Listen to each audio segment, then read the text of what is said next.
આજનો વિષય છે ધર્મનું સ્વરૂપ. કે આપણે જે ધર્મની આરાધના કરીએ છીએ, જે ધર્મની ઉપાસના કરીએ છીએ, એ ધર્મનું સ્વરૂપ જાણવું જરૂરી છે.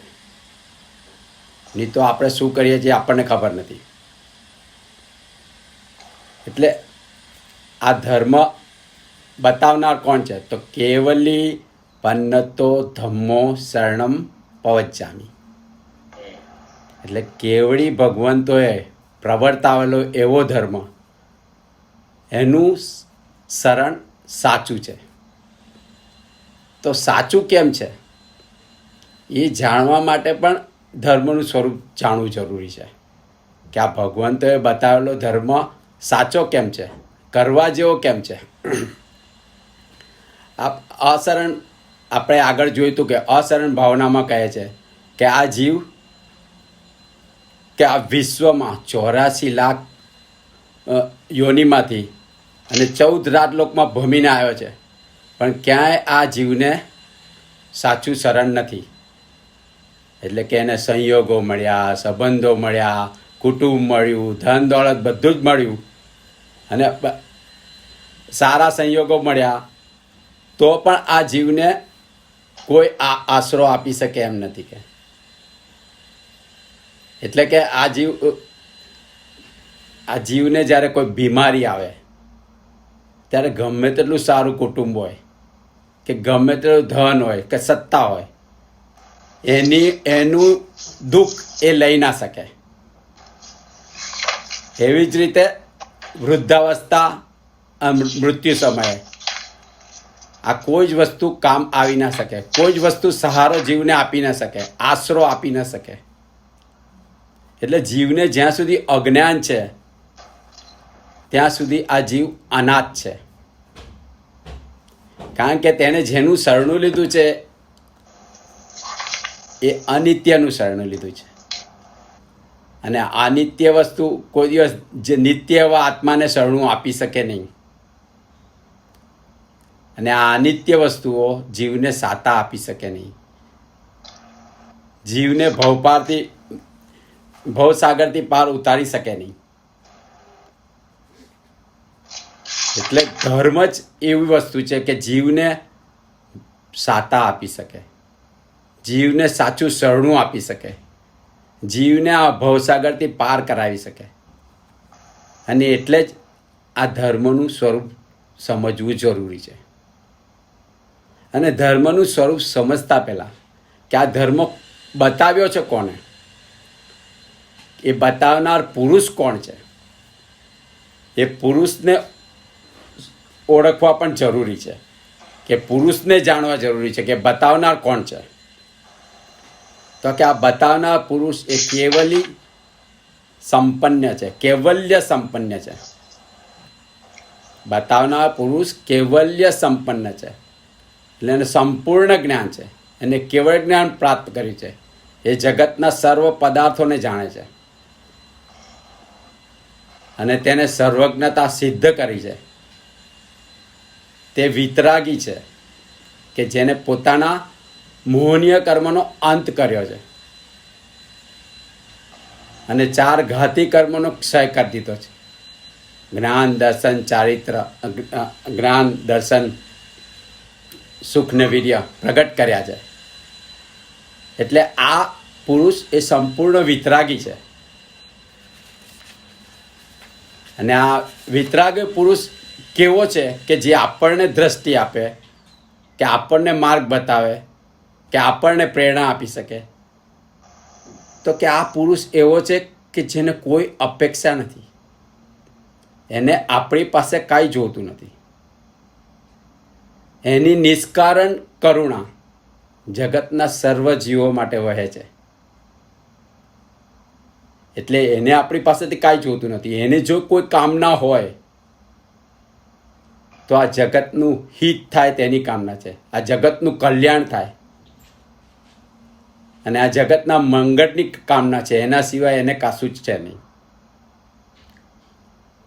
અને તે બોલે છે એટલે આપણને જે ઉપદેશ આપે છે, જે બોલે છે તે પણ ઉપદેશ દેવા માટે દેતા નથી, પણ એમનું પોતાનું બાંધેલું કર્મ છે, તીર્થંકર નામ કર્મ, જે પૂર્વના ત્રીજા ભવે બાંધ્યું હતું, સર્વજીવ કરવું શાસન રસોની ભાવના દ્વારા. એટલે આ ભાવનાનું તે ઋણ ચૂકવે છે. એમને જગતના જીવોની જે ભાવના ઉત્કૃષ્ટપણે વેધી હતી કે બધાનું સારું કરવું, બધાનું કલ્યાણ કરવું, તે આ ભાવનાનું ઋણ ચૂકવે છે, પોતાનું કર્મ એ ભોગવે છે. એટલે આપણને ઉપદેશ આપવા માટે એ ઉપદેશ નથી આપતા, એ પોતાનું કર્મ ભોગવે છે. એટલે એમને કોઈ પ્રત્યે મારા તારાનો ભાવ નથી, કે વહાલા દવલાનો ભાવ નથી, કે આ મારો છે ને પમાડી દઉં ને આ મારો નથી એટલે ના પમાડું. એટલે આવો નિરપેક્ષ પુરુષ છે આ. એટલે આપણે જેના ધર્મની ઉપાસના કરીએ છીએ, આરાધના કરીએ છીએ, એ પુરુષની ઓળખાણ હોય તો સમ્યક શ્રદ્ધા આવે. સમ્યક એટલે યથાર્થ, જેવી છે તેવી આવી જોઈએ શ્રદ્ધા, કોઈ શંકા નહીં. અને પછી શ્રદ્ધા તત્વમાં આવે, એટલે એના કહેલા ધર્મમાં આવે. એટલે આ કહેનારો પુરુષ કોણ છે એ ઓળખાય પછી શ્રદ્ધા આવે જીવને. અત્યારે શ્રદ્ધા નથી થતી કારણ કે આપણે કહેનારા પુરુષને ઓળખતા નથી સંપૂર્ણ. એટલે આ કહેનારો પુરુષ નિરપેક્ષ છે, એને આપણી પાસે કાંઈ જોતું નથી, માત્ર કરુણાશીલ છે. અને એને આપણા આત્મત્વની પ્રાપ્તિ થાય આપણને, એના સિવાય એની બીજી કોઈ દ્રષ્ટિ નથી, એનો બીજો કોઈ એવો આશય નથી. એટલે અને બીજું આ પરમ પુરુષ છે, પોતાની અનંતની સાધના દ્વારા આ તત્વનો ધર્મનો નિશ્ચય કર્યો છે એને.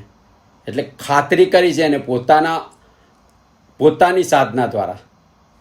એમને માર્ગ બતાવ્યો નથી, કોઈ મતાંતરથી નથી બતાવ્યો, કે કોઈ અભિપ્રાયથી નથી કે હું આમ કહું આમ છે એટલે આમ છે, આ ભાઈ આમ કહી ગયા. એટલે કોઈ અભિપ્રાયથી નહીં, પોતાની સાધના દ્વારા એમને ખાતરી કરી છે તત્વની, ધર્મની, અને પછી આપણને બતાવ્યો છે આ ધર્મ. એટલે કોઈ માન્યતાથી નથી બતાવ્યો, એટલે એને પુરવાર કરેલો છે આ ધર્મ. એટલે આવો નિશ્ચિતાત કરેલો ધર્મ, તો એ ધર્મ કેવો છે, એટલે એને પુરવાર કરેલો ધર્મ કેવો છે એ હવે બતાવે છે કે આ ધર્મનું સ્વરૂપ શું છે. તો કે આ ધર્મ અચિંત્ય ચિંતામણી છે, કે જે આપણને નિજપદની પ્રાપ્તિ કરાવે અને મોક્ષ સુખ આપે. હવે ચિંતામણી એટલે ચિંતામણી નામનું રત્ન આવે. આ રત્ન પાસે જે માગો તે મળે એવું રત્ન, એને ચિંતામણી રત્ન કહેવાય. પણ આ ધર્મ કેવો છે, તો કે આ ધર્મ અચિંત્ય ચિંતામણી છે. અચિંત્ય ચિંતામણી એટલે આપણી ઈચ્છા વગર દેનાર, આપણા હિતનું બધું જ આપે એવું. એટલે આ ધર્મ આપણી ઈચ્છા વગર બધું જ દેનાર છે, આપણા હિતનું બધું જ આપનાર છે, એવો આ ધર્મ છે, અચિંત્ય ચિંતામણી સ્વરૂપ. એટલે પછી આગળ કહે છે કે આ વિતરાગનો ધર્મ કેવો છે, તો કે ધર્મ અચિંત્ય ચિંતામણી સ્વરૂપ તો છે જ, પણ તે પરમ હિતકારી છે, પરમ અદ્ભુત છે. અને આત્માનું પરમ હિત તે શું, તો કે નિજ સ્વરૂપમાં લીનતા કરાવી દે, એને પરમહિત કહેવાય. પોતાના જ નિજ સ્વરૂપમાં લીનતા કરાવી દે, પોતાના આત્મામાં. અને પરમ અદ્ભુત એટલે મોક્ષ સ્વરૂપ, મોક્ષ સ્વરૂપને પમાડે છે આ ધર્મ. પછી કે આ ધર્મ કેવો છે, તો કે આ ધર્મ સર્વ દુઃખનો નિસંશય આત્યંતિક ક્ષય કરનાર છે. નિસંશય એટલે કોઈ શંકા નહીં, અને આત્યંતિક ક્ષય એટલે મૂળમાંથી સર્વ દુઃખનો નાશ કરે એવો ધર્મ છે. એટલે એકાંતિક સુખદાયક, જીવને અનંત સુખની પ્રાપ્તિ કરાવનાર છે આ ધર્મ. પછી આગળ કહે છે કે આ ધર્મ કેવો છે, તો કે આ ધર્મ પરમ અમૃત સ્વરૂપ છે. એટલે આ જીવને આ જગતમાં જાત જાતની સુધા અને તૃષા છે. સુધા એટલે જાત જાતની ભૂખ છે, જાત જાતની લાલસા છે, તીવ્ર ઈચ્છાઓ છે. તૃષા એટલે તરસ છે, પ્યાસ છે, ઈચ્છા છે, પણ હજી સુધી એની ઈચ્છા પૂરી થઈ નથી. આ જીવને શાંતિ મળી નથી. પણ આ ધર્મ અમૃત સમાન છે. જો તેનો એક ઘૂંટડો જીવને મળી જાય તો જીવ પરમ સંતુષ્ટિને પામે છે. પછી એને કાંઈ જોતું નથી. એવો આ ધર્મ છે. એટલે આ ધર્મનું સ્વરૂપ બતાવ્યું કે આ ધર્મ કેવો છે, તો કે ધર્મ અચિંત્ય ચિંતામણી છે કે જે આપણને નિષ્પદની પ્રાપ્તિ કરાવે અને મોક્ષ સુખ આપે. પછી કે આ ધર્મ કેવો છે, તો કે પરમ હિતકારી છે.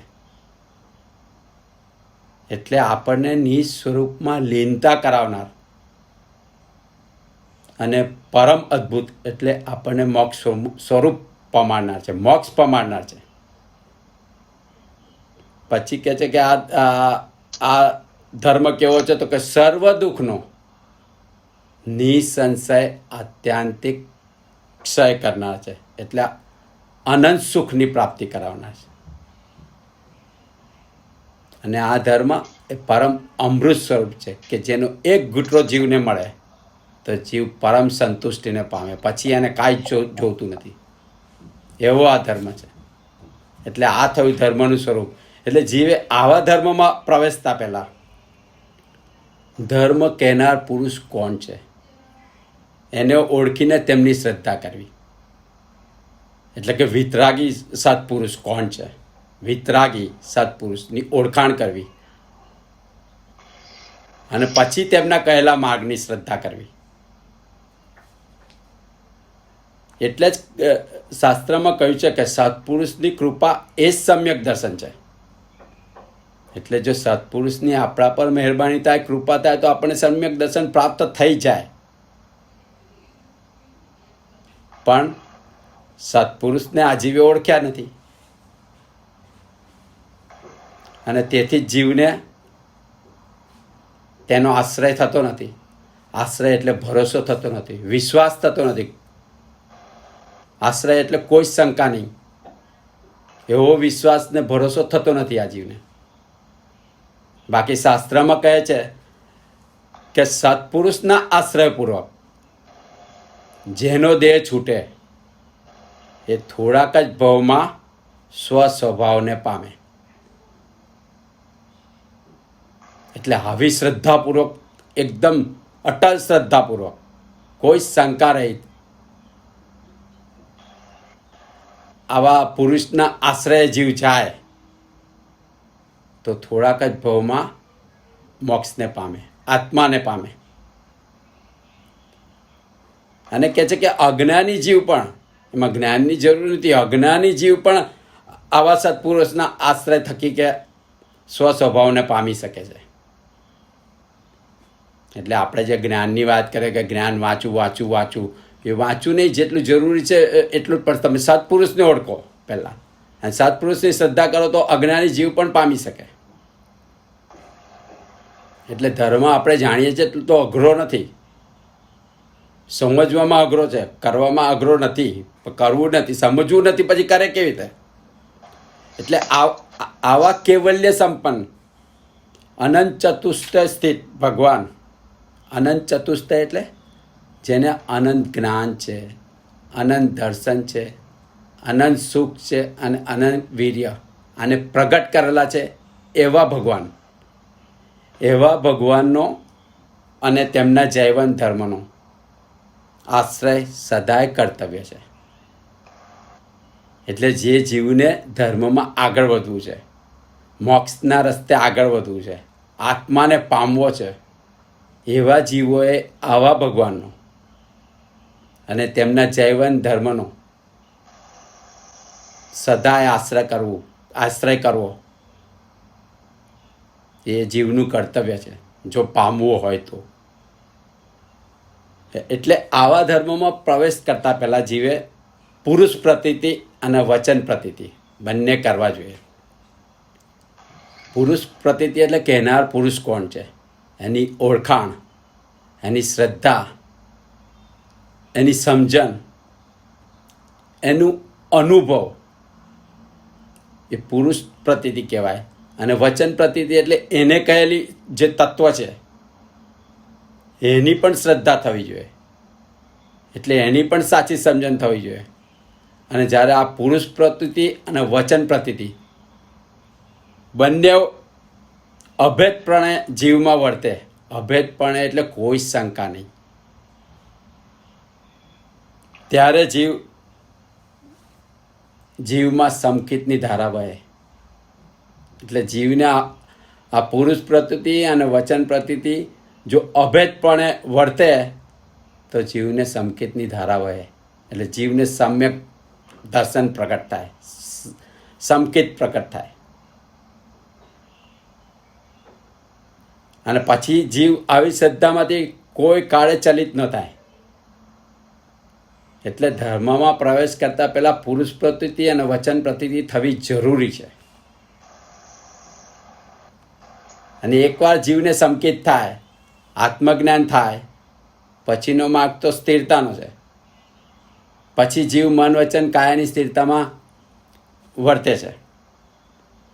કારણ સમ્યક દર્શનનું પહેલું લક્ષણ જ છે નિશંકા.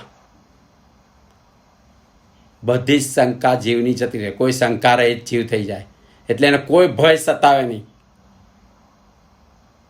અત્યારે આપણને શ્રદ્ધા નથી થતી, ભયને લીધે નથી થતી, કારણ કે આપણે પુરુષને પણ નથી ઓળખ્યા.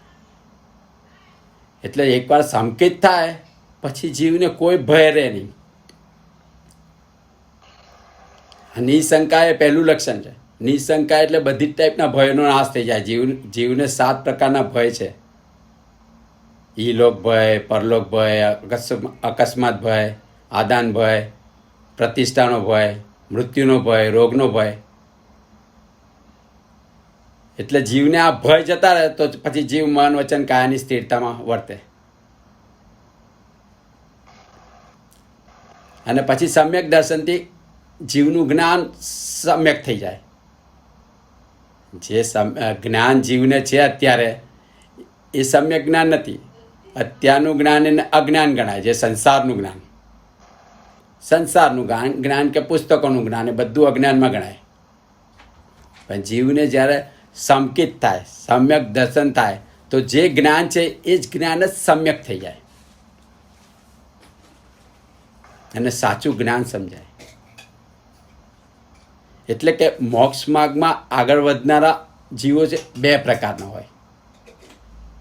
એટલે 2 પ્રકારના જીવો મોક્ષ માર્ગમાં આગળ વધી શકે. એક આત્મજ્ઞાની, કે જેને આત્મજ્ઞાન પ્રગટ છે, સંકિત છે, આત્માનો પ્રતીતિ થયેલી છે, એવો જીવ. અને બીજો તેના આશ્રયવાન, એટલે તેના ભરોસે ચાલનાર, તેના પર વિશ્વાસ રાખીને ચાલનાર જીવ, એ આ મોક્ષ માર્ગમાં આગળ વધી શકે. એટલે જો આપણો ક્ષયક્ષમ કમજોર છે, આપણને જ્ઞાન થતું નથી, જ્ઞાન સમજાતું નથી, તો આપણે આવા જ્ઞાનીના આશ્રયવાન બનીએ તો તરી જઈએ. આપણે આને છે ને, આ બહુ ગહન વાત થઈ ગઈ. આપણે એને ડે ટુ ડે ના એક એક્ઝામ્પલ સાથે જોઈએ કે તમે એક 10 કરોડ રૂપિયા લઈને માર્કેટમાં ઉતર્યા, તમારે ઇન્વેસ્ટ કરવાનું છે. હવે ઇન્વેસ્ટમેન્ટ બેન્કર તમને મળે છે, એટલે તમે પહેલા શું કરો? પહેલા એ કે કંપનીને નહીં શોધો, કંપનીનો સર્ચ નહીં કરો. પહેલા ઇન્વેસ્ટમેન્ટ બેન્કર કોણ છે, એનો શું રસ છે, એ આપણને શું ઉદ્દેશથી આ બધું બતાવે છે, એ બધું પહેલા સ્ટડી કરીએ છીએ. પછી મગજમાં બેસી જાય કે નહીં, આ માણસ તો સાલો બહુ હોશિયાર છે, અને આપણે એના પછી 10-15 એના કેસ જોઈએ કે આનામાં આવી રીતે કમાઈ ગયો, આનામાં આવી રીતે કમાઈ. એટલે પહેલા એ ઇન્વેસ્ટમેન્ટ બેન્કર જે હતો ને, એને ઓળખ્યો અને એના પર શ્રદ્ધા કરી પહેલા તો. હવે હવે એનો એનો ઉદ્દેશ શું છે? આપણને આ બધો રસ્તો બતાવવાનો એનો ઉદ્દેશ શું? તો કે એને આજે કમિશન મળે છે એ સિવાયનો એનો કોઈ ઉદ્દેશ નથી. આપણને કોઈ પણ રીતે એને ખાડામાં પાડવા નથી. આપણે કમાઈએ એમાં જ એનું હિત છે એ આપણને પહેલા સમજાઈ જાય. એટલે એ થયો પુરુષ વિશ્વાસ. હવે પુરુષ વિશ્વાસ આવી જાય એટલે આપણે જેને ભગવાન માનીએ છીએ અથવા તો પૂજ્ય માનીએ છીએ એવા દેવ, ગુરુ, ધર્મ, અરિહંત, સિદ્ધ, આચાર્ય, ઉપાધ્યાય અને સાધુ ને સૌથી પહેલા ઓળખીએ કે અરિહંત તો એના આટલા ગુણો છે, આવા છે, તે એમને આવા પ્રકારનું જ્ઞાન છે, આવા પ્રકારના ભાવ છે. એટલે એ થયું તમારું પુરુષ વિશ્વાસ. હવે ઇન્વેસ્ટમેન્ટ બેન્કર કે છે કે આમાં નાખી દો તમે જે લઈને આવ્યા છો રોકવા માટે એના 10% તમે આ કંપનીમાં નાખો, 15% તમે આ કંપનીમાં નાખો, 25% આ કંપનીમાં નાખો, એમ કરીને 6 કંપની બતાવી. એટલે ભગવાને બતાવ્યું કે તપ કરો, દાન કરો, સીલ કરો, ભાવ કરો. આ રીતે જુદી કંપનીઓમાં ઇન્વેસ્ટ કરવાનું તમને કીધું. હવે તમે એમાંથી એને 10% કીધું છે ભગવાન, પણ તમને એમ લાગ્યું કે મારો આમાં ઇન્ટરેસ્ટ વધારે છે અથવા તો મારી આમાં સમજ વધારે છે, તો હું આમાં વધારે ઇન્વેસ્ટ કરું, 2 પૈસા વધારે નાખીશ તોય વાંધો નથી એમ. એટલે મારાથી તપ થાય છે તો હું તપ વધારે કરું, કે મારાથી જપ વધારે થાય છે તો જપ વધારે. એટલે તમે પછી એમાં તમે તમારા ફોર્મેટ પ્રમાણે એમાં ઇન્વેસ્ટ કરવાનું ચાલુ કર્યું. અને પછી રિઝલ્ટ, એટલે એ રિઝલ્ટમાં કેવું થાય કે તમે જે કંપનીમાં નાખ્યું છે ને એ કંપનીમાં પછી તમને જિજ્ઞાસા થાય કે એને વિશે જાણીએ. પહેલા તો 10% પૈસા નાખી દીધા તમે, પછી તમને વિચાર આના ડાયરેક્ટર કોણ છે, આનો ધંધો શું છે, આનું આ શું છે. પહેલા તમે પેલા બેન્કરના વિશ્વાસે નાખ્યા છે. હવે તમને સમ્યક જ્ઞાન થવા માંડ્યું કે આ કંપનીમાં તો બરાબર જ છે, આનો ધંધો તો બરાબર છે, આ માણસ રાઈટ ઓળખ્યો છે આને, કે તમે આ જ કંપનીમાં નાખો, આમ જ કરો, તો એને રાઈટ ઓળખ્યું છે. પછી એ આપણને એને જે રાઈટ કીધું છે પોતાના જ્ઞાનથી એ આપણને પાછું રાઈટ લાગવા માંડે.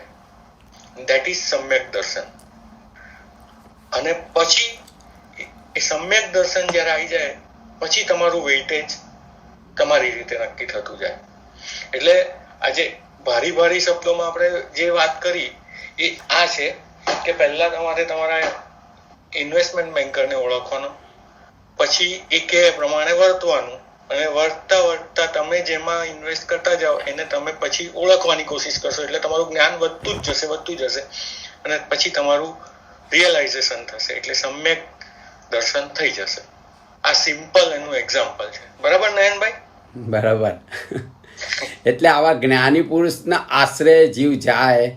જો આપણને જ્ઞાન છે નહીં, આપણને સમજ છે નહીં ઊંડી, તો આવા જ્ઞાની પુરુષના આશ્રય આપણે જઈએ તો તરી જઈએ. જેવી રીતે ભગવાનના સમસરણમાં આવનારા બધા જીવો જ્ઞાની હોતા નથી, છતાં પણ તે જીવો ભગવાનના આશ્રયવાન હોય છે. જે પણ જીવો ભગવાનના આશ્રયવાન હોય છે તે તરી ગયા છે. એટલે આશ્રય એટલે સંપૂર્ણ વિશ્વાસ. ઓકે, અટલ શ્રદ્ધા જેને કહીએ, એવી શ્રદ્ધા મૂકો તો તમે તરી જાઓ. અને એનો જ એક્ઝામ્પલ શાસ્ત્રમાં આપ્યો છે માસ્તુસ મુનિ. આ માસ્તુસ મુનિને ગાઢ જ્ઞાનાવરણીય કર્મના અંતરાય હતા. એટલે જ્ઞાન સમજમાં નહોતું આવતું. એટલે તેમના ગુરુએ તેમને એક મંત્ર આપ્યો, મારુસ માતુસ. પણ તેમના અંતરાય કર્મો જ એટલા બધા ગાઢ હતા, જ્ઞાનાવરણીય કર્મ, કે આ 2 શબ્દ પણ એ યાદ નહોતા રાખી શકતા. અને આ શબ્દનો પણ એમને અભ્રંશ કરીને માસ્તુસના જાપ જપ્યા. પણ આ જાપ જતા જતા મોક્ષને પામી ગયા. કારણ તે તેમના જ્ઞાની ગુરુના આશ્રય હતા. એમને ગુરુ પર સંપૂર્ણ શ્રદ્ધા હતી કે મારો ગુરુ જે કહે છે તે બરાબર છે.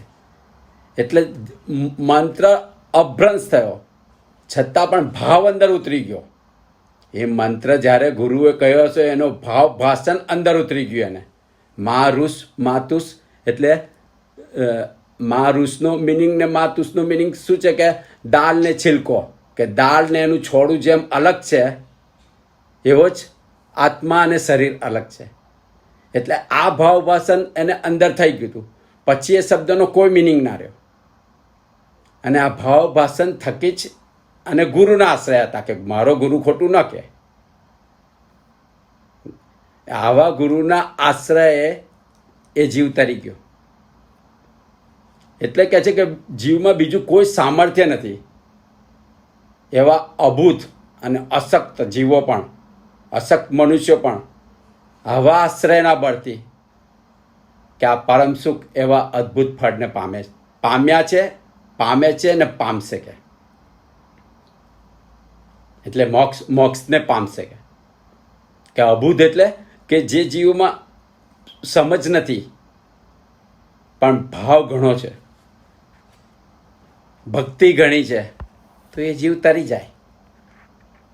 જે જીવ શરીરથી અશક્ત છે, અશક્ત એટલે શરીરથી અશક્ત છે પણ ભાવથી સશક્ત છે, અને આવા જીવો પણ આવા જ્ઞાનીનો આશ્રય કરે તો તરી જાય. લોકો એમ કહે છે ને કે મારે શારીરિક શક્તિ નથી, પણ ભાવ શક્તિ તો દરેક માણસ ઉપજાવી શકે છે, ભાવ પ્રગટ કરી શકે છે. એટલે તમે બીમારીમાં પણ ધર્મ ના કરી શકો એવું છે જ નહીં. અને આ ભાવના બળથી અને આશ્રયના બળથી, કે સાચો આશ્રય હોય તો જીવ તરી જાય. એટલે જ કીધું કે આવા જ્ઞાનીનો નિશ્ચય અને આશ્રય એ જ આ જીવનું કર્તવ્ય છે. કે અધીરજ તે કર્તવ્ય નથી. અધીરજ એટલે જીવે ડગી ના જવું જોઈએ. કે અને આવો ધર્મ કે આ કળિયુગમાં પણ અમૃત ફળરૂપ છે.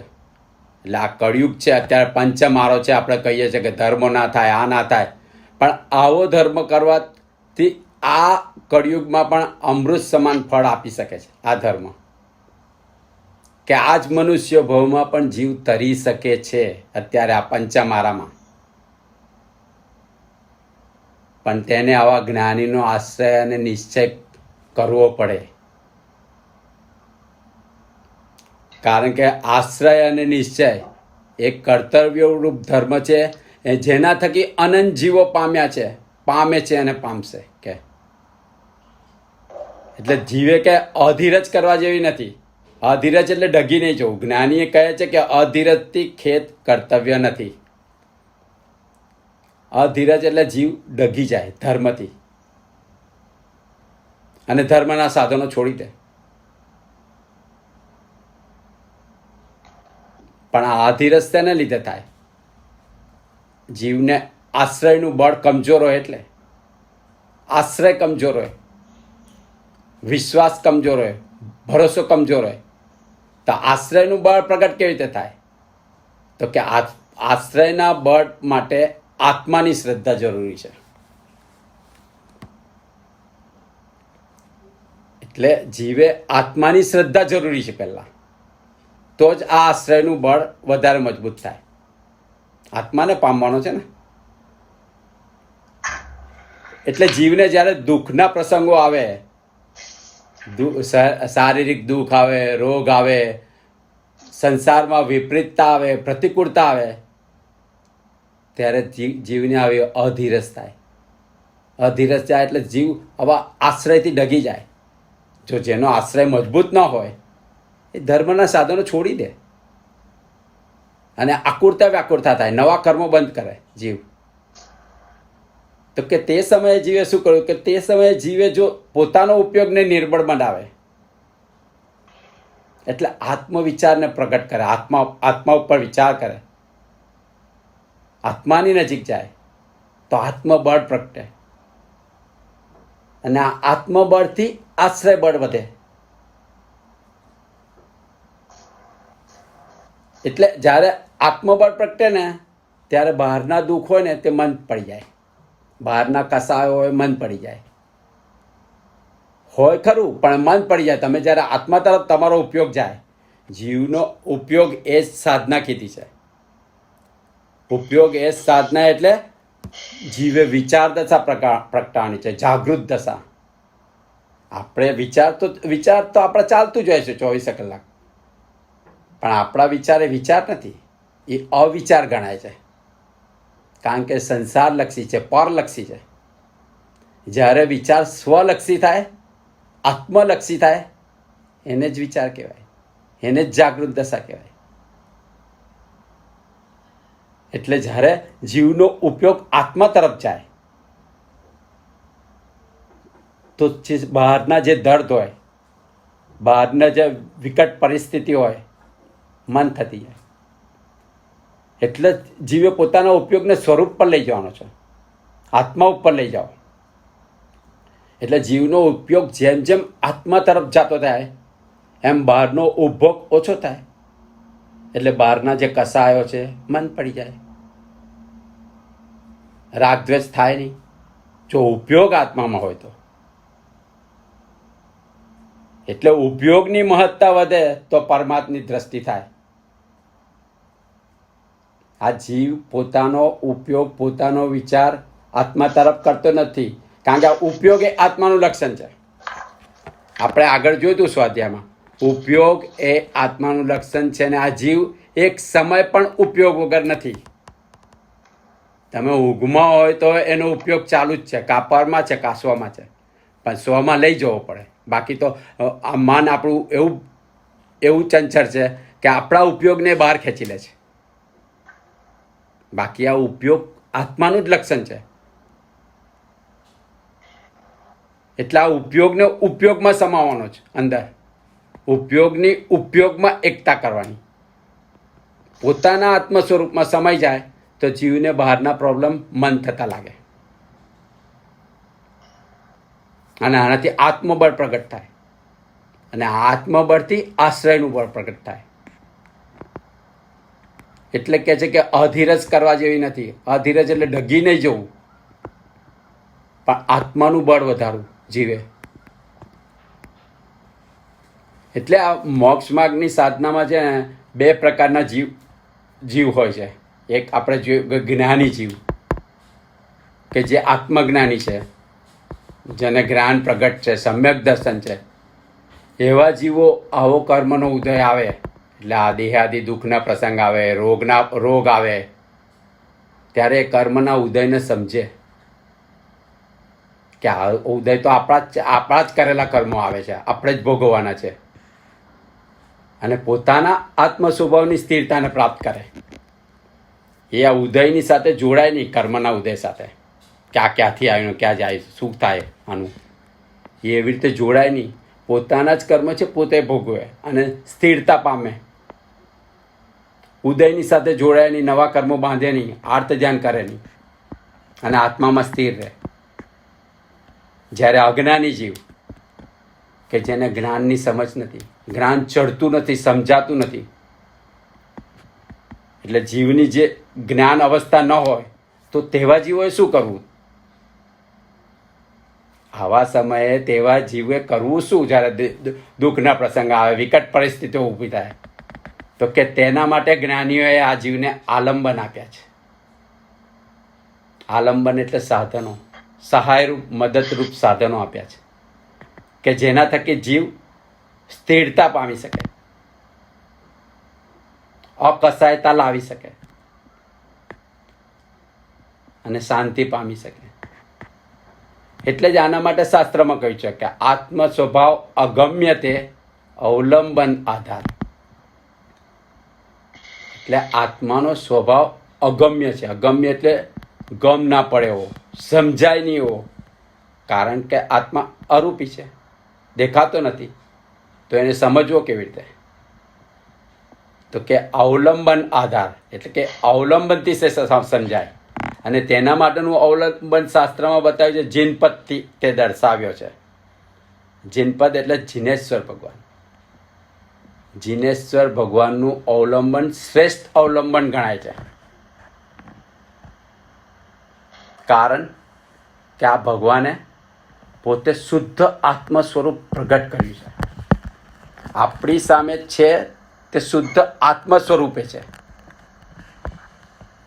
એમને પોતાના મોહનીય કર્મનો સંપૂર્ણ અંત કરી દીધો છે, સંપૂર્ણ જ્ઞાન પ્રગટ કર્યું છે અને સંપૂર્ણ આત્મ સ્વરૂપે જ છે, દેહ સ્વરૂપે નથી આપણી સામે. એટલે જ્યારે ભગવાનનું તમે આલંબન લો ત્યારે તમને પણ થાય કે સામે બેઠેલો આત્મા છે અને એવો જ આત્મા તમારો છે. ભગવાનના ને તમારા આત્મામાં કોઈ જ ફરક નથી. ફરક એટલો છે કે તમે કર્મ સહિત છો અને એ કર્મ રહિત છે, એવું શુદ્ધ સ્વરૂપ છે. એટલે આત્માનું સ્વરૂપ આપણી સામે પ્રગટ છે. એટલે આવા ભગવાનનું તમે આલંબન લો એટલે કે જીવે આવા અનંત ચતુર્દશથી કે જેને જ્ઞાન, દર્શન, સુખ અને વીર્ય પ્રગટ છે એવા પ્રભુના શરણે જવું કે જીવે તે વખતે, તેવા સમયે, આવા દુઃખના સમયે. તો કે આ સરળતાથી ફાયદો શું થાય, કે લાભ શું? તો કે સરળતાથી જીવમાં શક્તિ આવે, સ્થિરતા આવે. કારણ એમાં એને પ્રભુનું જે જીનેશ્વર પ્રભુનું જે બળ છે એ બળ જીવને મળે છે. અને જીનેશ્વર પ્રભુનું બળ આપણે જાણે જીનેશ્વર પ્રભુનું સામર્થ્ય કેટલું, તો કે 34 અતિશયયુક્ત સામર્થ્ય છે એમનું. ભગવાન જ્યારે દેશના આપવા જાય દેવો સંવત્સરણ રચે. એ દેવો કઈ રચતા નથી, એ ભગવાનનું પુણ્ય છે. ભગવાન કહેતા પણ નથી, ભગવાનની એટલી તાકાત છે એનાથી આખું સંવત્સરણ રચાય છે. એ જ રીતે ભગવાન જ્યારે ચાલે છે એમના પગ ધરતી પર પડતા નથી, દેવો કમળ ફેલાવે છે, કમળની રચના કરે છે. એવી જ રીતે આ ભગવાન જ્યારે વિહરે છે ત્યારે ચારે તરફ સુગંધિત પવનો લહેરાય છે. અને ભગવાન જ્યાંથી જાય છે ત્યાંથી 125 માઇલના વિસ્તારમાં કોઈ રોગચાળા હોય સંપૂર્ણ નાબૂદી પામે છે. અને એ 25 માઇલના વિસ્તારમાં ચારે તરફ બધા જીવો સુખ ને શાંતિનો અનુભવ કરે છે જ્યાં સુધી ભગવાન ત્યાં છે. એટલે આટલું બધું સામર્થ્ય છે ભગવાનનું. ભગવાન કશું આપતા નથી પણ એમની એટલું બધું પુણ્ય છે અને એની શક્તિ છે અને એ શક્તિનું બળ જીવને મળે છે જો જીવ શરણમાં જાય તો. અને સૌથી પહેલું તો સૌથી ખાસ તો જીવ જ્યારે શરણાગતિમાં જાય છે ત્યારે એનું હું પણ નીકળી જાય છે. હું પણ નીકળે તો જ શરણાગતિ કહેવાય. અહમ ભાવ ઓગળે તો શરણાગતિ કહેવાય. એટલે જીવનો જો અહમ ભાવ ઓગળે, જીવ ભગવાનને સમર્પિત થઈ જાય, આવા જીનેશ્વર ભગવાનને, તો એનું જીવને બળ મળે અને જીવ આવી શાંતિ, અકસાયતા પામી શકે, સ્થિરતા પામી શકે. એટલે જ્યારે હું પણ નીકળે ને જીવ વિચારે કે હે પ્રભુ તું ધાર તે ખરું, ઓકે, જેવી તારી ઈચ્છા, એમાં એનું હું પણ નીકળી જાય. એટલે પછી ભગવાનના ભરોસે બધું નાખી દે તો જ. અને જે આપણે કરતા નથી. એટલે સમર્પણ ભાવ આવે અને જીવ વિચારે કે અત્યારે જે પણ તકલીફો છે તે મારા વશમાં નથી અને ભગવાનને સમર્પણ થઈ જાય. એટલે આવા સમયે, દુઃખના સમયે કે વિકટ પરિસ્થિતિઓના સમયે જીવે સર્વશક્તિમાન પ્રભુનો આશ્રય લેવો અને પરમાત્માને અર્પણ થવું. એ વ્યવસ્થા આ ધર્મમાં પણ બતાવવામાં આવી છે, આપણા જૈન ધર્મમાં પણ બતાવવામાં આવી છે અને એને ભક્તિ માર્ગ કહ્યો છે. શાસ્ત્રમાં 3 માર્ગ છે ને, જ્ઞાન માર્ગ, ક્રિયા માર્ગ ને ભક્તિ માર્ગ. આ ભક્તિ માર્ગ છે અને તેને લઈને જ ગીતાર્થ આચાર્યોએ સ્તોત્રો રચ્યા છે. ભક્તામર, વોત્સગરમ, કલ્યાણ મંદિર. આ સ્તોત્રો શું છે? એ વગેરેમાં જો પ્રભુને સમર્પણ થાઓ તો તમારા દુઃખ દૂર થઈ શકે. કારણ કે આ પ્રભુના અવલંબન થકી જીવનું ભાવનું બળ પણ પ્રગટ થાય. જીવનું જે ભાવનું બળ છે તે અંદરથી જાગે જો સમર્પણ થાવ તો. એટલે જો જીવનો અહમભાવ જાય એટલે અહમભાવનું જીવ વિસર્જન કરી શકે તો આ સ્તોત્રનું પરિણામ આવે. એટલે જીવ જો અહમભાવ અને મમત્વ ભાવ છોડે તો આ સ્તોત્રનું પરિણામ આવે.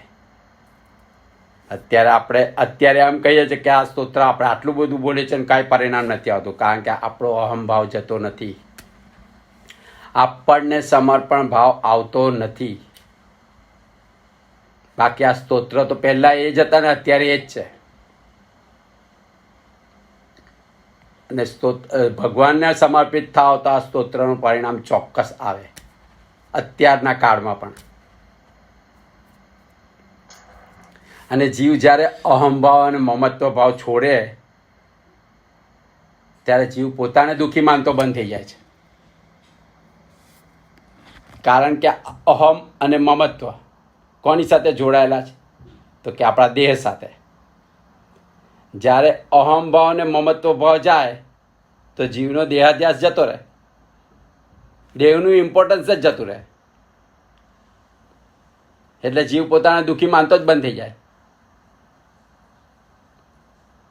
એટલે જ કહે છે કે અહમભાવ અને મમત્વ ભાવ છૂટે તો જીવ પોતાને દુઃખી માનતો બંધ થઈ જાય. એટલે જીવની આ જે ધારણા છે એ ધારણા બદલાઈ જાય, એનું ધ્યાન પણ બદલાય.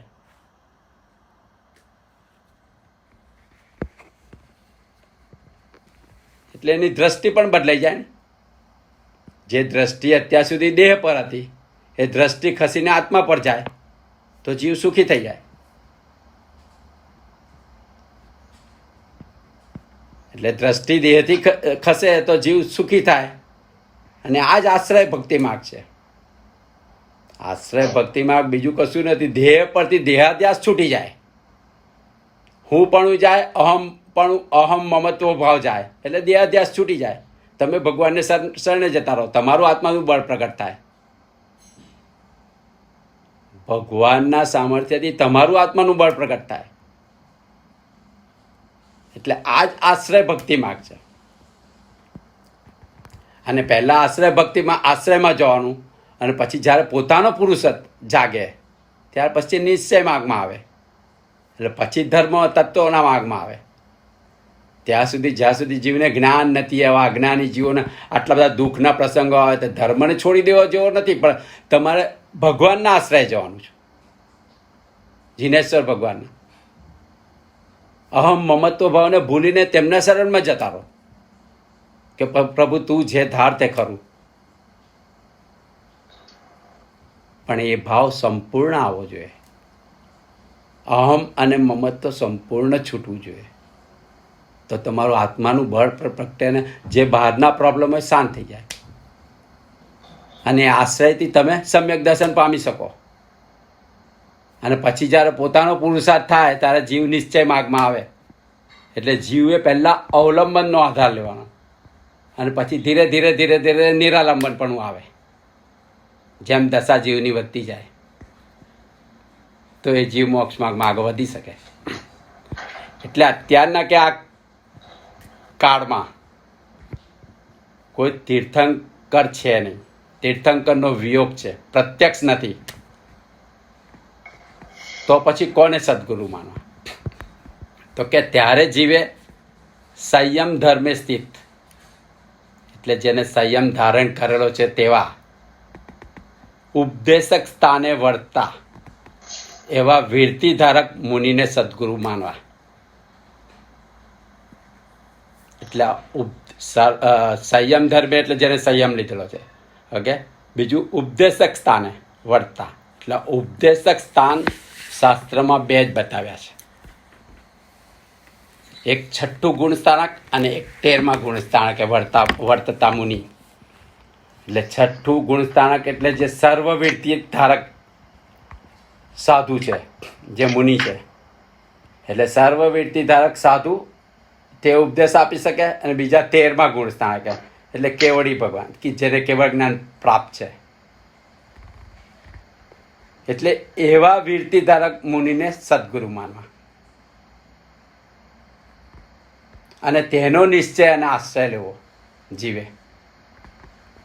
અને પછી આગળ કહ્યું છે કે આવા મુનિ તો ખરા, પણ જે મુનિનું વીરતીપણું વધતું જતું હોય, વીરતીપણું વધતું જતું હોય એવા સાધુનો નિશ્ચય અને આશ્રય લેવો.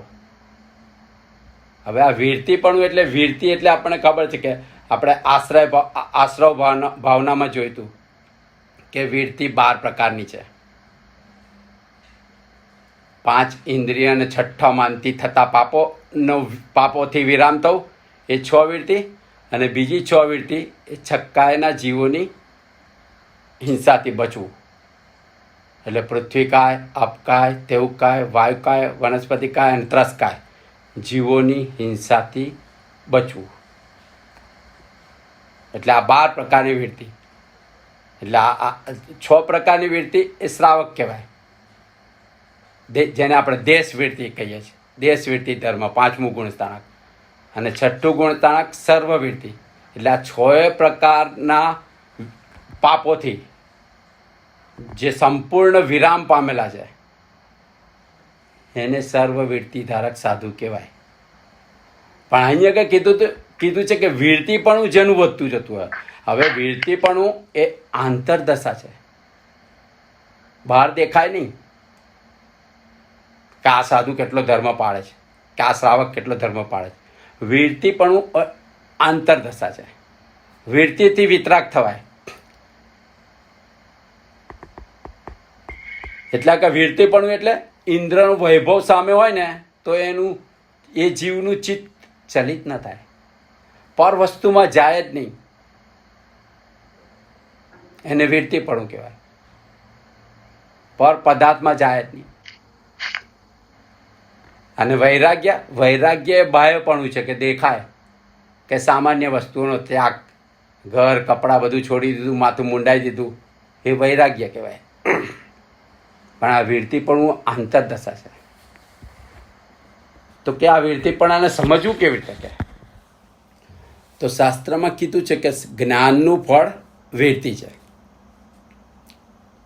જેને પણ જ્ઞાન થયું, જ્ઞાન એટલે આત્મજ્ઞાન,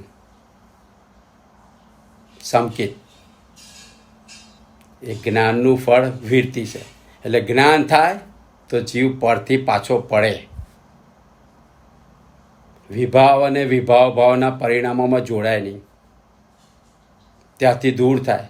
અને જો ત્યાંથી દૂર ન થતો હોય વિભાવ અને વિભાવ ભાવના પરિણામમાં, તો તે જીવને જ્ઞાન નથી. એટલે જીવને જો વીરતીનું પરિણામ ન થતું હોય તો એ જીવ ખાલી માહિતીમાં છે. બધા ચોપડાનું જ્ઞાન છે, બધું વાંચે છે, પણ એ માહિતી જ્ઞાન છે, એ જીવને જ્ઞાન નથી. એટલે જ્ઞાનનું ફળ વીરતી છે. એટલે જો વીરતી વધતી જતી હોય તો એમાં જ્ઞાન છે, જેમાં જ્ઞાન નથી એની વીરતી વધે નહીં. એ જીવ પરમાં જોડાયા જ કરે. જે પરથી પાછો પડે એને જ્ઞાન છે, આત્મજ્ઞાન. જેને આત્માનો અનુભવ છે, આત્માની પ્રતીતિ છે, જેને આપણે સંકેત કહીએ, એવો જીવ પરથી પાછો પડે, વિભાવમાં ન જોડાય. એટલે આ વીરતીપણું જેનું વધતું હોય એવા મુનિનું સદગુરુ માનવા, અને એવા મુનિનો આશ્રય અને નિશ્ચય કરવો. એટલે કેટલાક આપણે કેવી રીતે જજ કરીએ? આપણને એ તો તમે એની અનુભૂતિ નથી તો તમે જ્યારે તમે જો ફોન પર તો કોઈને અનુભવ ના કરી શકો, પણ કોઈની સાથે રહો તો અનુભવ થાય ને. એ તો જો ગુરુને પામવા હોય ને તો ગુરુને અધ્ધરથી તો પમાય નહીં, ગુરુની સાથે પહેલા રહેવું પડે. આપણે તો આપણી જે યોગ્યતા હોય, હવે કોઈ માણસ પીએચડી હોય અને આપણે 12 ભણેલા હોઈએ, આપણે એને જજ કેવી રીતે કરી શકીએ? જજ નહીં, પણ આ તો સિમ્પલ છે ને, કે જે પરથી પાછો પડે, પરમાં જે જોડાય જ નહીં. તમે એવા કેટલાય સાધુઓ જોયા હશે કે જે કોઈ જાતની આ બધા આરંભ સમારંભો કશામાં પડેલા, આ જે આરંભ સમારંભો પડેલા છે ને એ સાધુઓ ચોખ્ખું જ દેખાય છે કે એમને જ્ઞાન નથી. ઓકે, આ સાધુ આરંભ સમારંભમાં પડે જ નહીં, આગળ જ ના. જેને આત્મજ્ઞાન હોય ને એ આત્મામાં આગળ જ વધવાની કોશિશ કરે. આત્મજ્ઞાન એ એવું આમ પેલું તમારા હાથમાં પેલું ગુલાબજાંબુ નથી, ગુલાબજાંબુ આમ સહેજ ચાખો પછી ખાવાનું મન થાય એવું થાય. જ્યારે આત્માનો અનુભવ થાય ને એ જીવને અંદરથી સુખની એટલી બધી મહેસૂસ થાય ને બહાર કશું દેખાય જ નહીં. અને એમને તો આપણામાં રસ ન પડે ને. ન પડે એટલે જ તમારે શોધવા પડે, એટલે જ તમારે શોધવા પડે. એ તો જ એનો જ આશ્રય નિશ્ચય તમને તરાવે, બીજાનો ના તરાવે. કારણ કે જે પોતે નથી તર્યા તમને કઈ રીતે તરાવે? જે પોતે હા, એટલે તે એમની પાસે તમને ઉપર આવું બહારનું જે આપણે વાતો કરીએ છીએ એવું જ્ઞાન તમને એમની પાસેથી મળે. પણ જ્યારે એટલે તો કહે છે ને કે જે મહારાજ સાહેબનું છે ને પોતાનું આચરણ જેવું હોય ને એ પ્રમાણે વ્યાખ્યાન કરે ને તો એની અસર વધારે થાય. તમે સંસારમાં પણ જોજો કે તમે જે બોલો છો એનું તમે આચરણ કરો છો તો એની અસર વધારે થાય, નહીં તો એ બહારથી નીકળી જાય. હવે જેટલું આચરણ કરીએ એટલું જ બોલવા જઈએ હા, તો આપણા વિષયો પૂરા થઈ જાય. હા, એટલે આપણા સબ્જેક્ટ ખતમ. પણ તમે જેટલું એટલે આપણે જ્ઞાની નથી ને. આપણે તો ખાલી સત્સંગ કરીએ છીએ, સ્વાધ્યાય કરીએ છીએ. ઉપદેશ જ્ઞાની જ આપી શકે આપણી વાત નથી ના. એટલે આ ઉપદેશ જે ધર્મનો ઉપદેશ છે ને કે જે નવી નવી વસ્તુ બધી અંદર જે અંદરના જ્ઞાનમાંથી નીકળે એટલે એમને ઉપદેશક સ્થાન આપવામાં આવ્યું છે કે જેની વીરતી વધતી હોય જેને જ્ઞાન.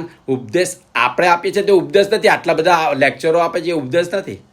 ઉપદેશ તો અપાઈ ગયેલો છે. કાં પછી કોઈ એવો જ્ઞાની પુરુષ જન્મે કે જે તમને નવો ઉપદેશ આપે, કારણ કે એના અંદરમાંથી નીકળે.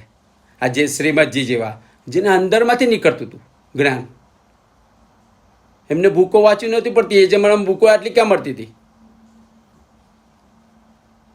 એટલે અંદરથી એને જ્ઞાન નીકળે. એની જુબાન જ એવી જુદી હોય કે તમને દરેક ફેરી નવું જ લાગે કંઈક.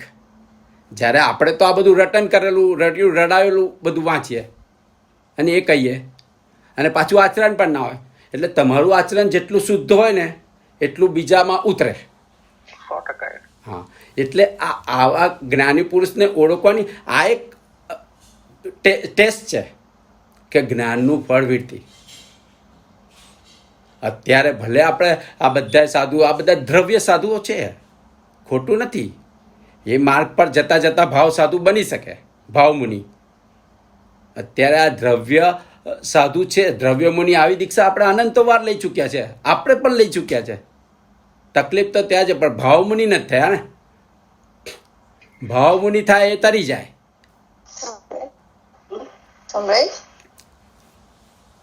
એટલે ભાવમુનિ જે થાય ને એ તરી જાય. એટલે જ્ઞાનનું ફળ વીરતી છે. એટલે જે પણ કોને કોઈ બોલવાનું છે? ના કઈ નહીં, એ તો એમનો હમણાં જ ચાલુ થયું.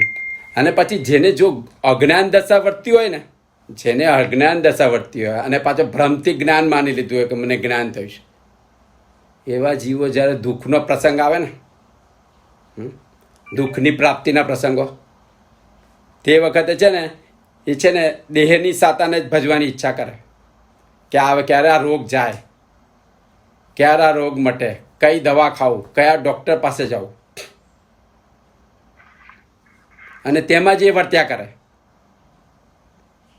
એટલે જીવને જો સાચી જ્ઞાન દશા હોય ને તો દેવના દુઃખના પ્રસંગે છે ને એ વિશે એની છે ને એને કોઈ વિષમતા ના થાય. એ જીવ ક્ષમતામાં જ રહે અને તેમાં સંભાવ જ હોય. અને એ જીવો છે ને દુઃખને ટાળવાની પણ કોઈ કોશિશ ના કરે. એનું લક્ષ્ય જ એમાં ના હોય. એટલે આવા જીવો જેને જ્ઞાન છે ને એનું લક્ષ્ય દેહમાં ના હોય. દેહને રોગ આવે, એમને પણ દુઃખ થાય, પણ એનું લક્ષ્ય એમાં ન હોય. એમાં જ એ વર્તે નહીં અને ક્ષમતા ભાવમાં એ દુઃખને ભોગવે કે આ મારા જ કર્મો છે, આવે છે, આયા કરે. અને એના તરફ લક્ષ્ય પણ ના જાય. કર્મો જ ક્યાં, એનું લક્ષ્ય જ ના જાય. જ્યારે જેને જ્ઞાન દશા હોય ને એનું એમાં લક્ષ્ય જ ના જાય.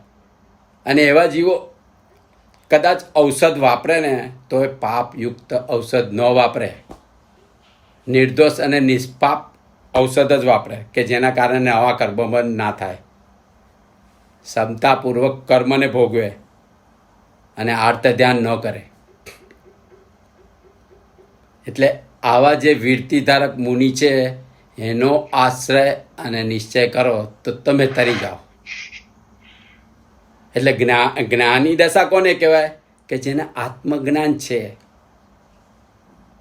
જ્ઞાન પ્રગટ છે, સમ્યક દર્શન છે, તેને જ્ઞાની દશા કહેવાય.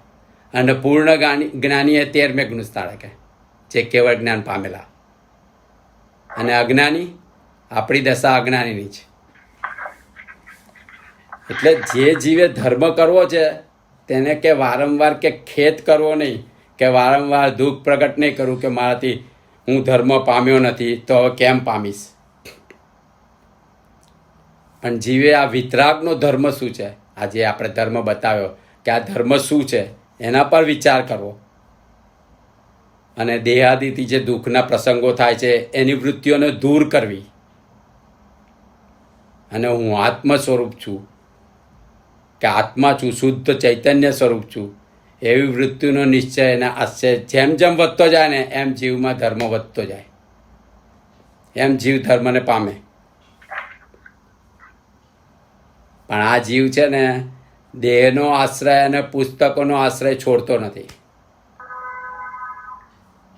કારણ કે દેહમાં જ આપણે રચ્યા પચ્યા રહીએ છીએ, અને પુસ્તકોમાં કે આ જાણી લો ત્યાં જાણી લો, અહીંથી જ્ઞાન તમારી અંદર છે. પુસ્તક તો એક પેલું નિમિત્ત કારણ છે, તમારી અંદરનું જ્ઞાન કાઢવા માટેનું નિમિત્ત કારણ છે પુસ્તક.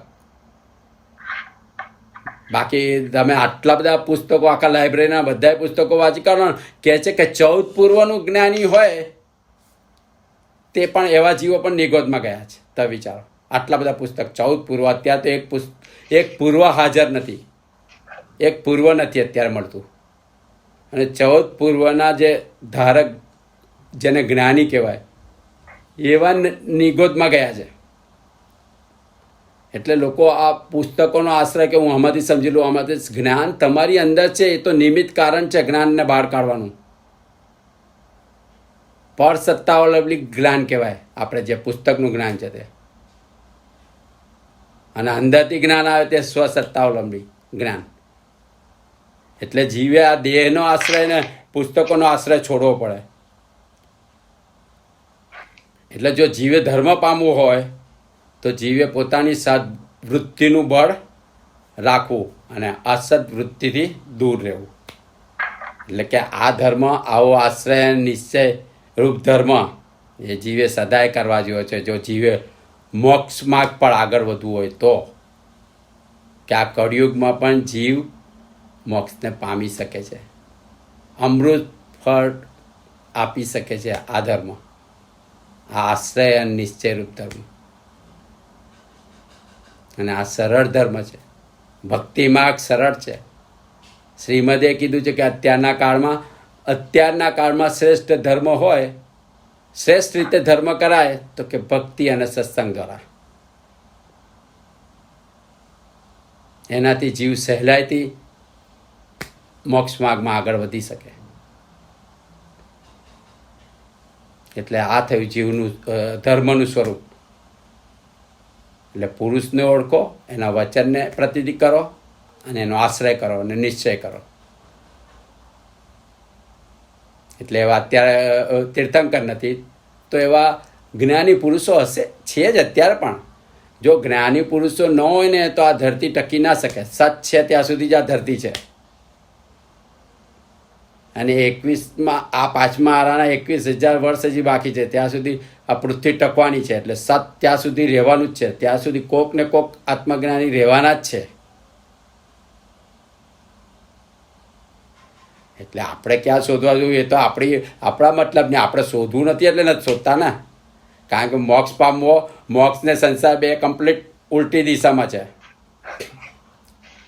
જેવી રીતે પૂર્વ ને પશ્ચિમ છે ને, એવી રીતે મોક્ષ ને એ સંસાર છે.